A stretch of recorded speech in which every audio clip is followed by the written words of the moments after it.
Let's help language grow. Hi, my name is Kelly Ryan, and I am a regional consultant with PRC-Saltillo. I support PRC products here in Louisiana. There are lots of simple ways to model and teach language during daily routines at home.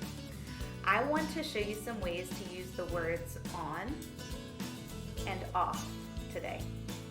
One way to model the words on and off are while playing with or training your dog.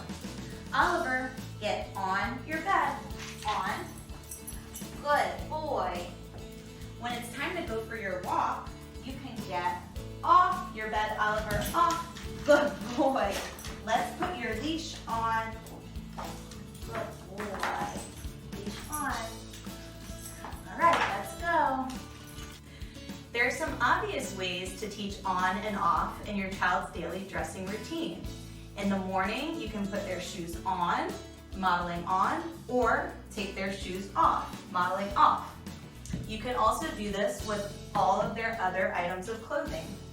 You might want to make it a fun game and have different objects or different types of hats that you can put on and off. Should I put this hat on and then show your child and then see if they want you to keep it on or take it off? If they really don't like it, they might say off and then you take it off. And you can say, how about, should I put this one on and then put on maybe something silly or an object or whatever you think. Just have fun with it.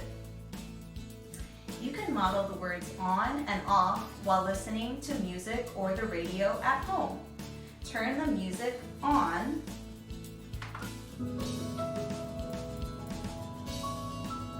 If you don't like that song, you can turn the music back off. Finally, don't forget to make it fun. You can use your child's favorite activities to model the words on and off. Some other ideas are getting on and off a swing, a bike, or the trampoline. The possibilities are endless. I hope you find some time to teach the words on and off this week.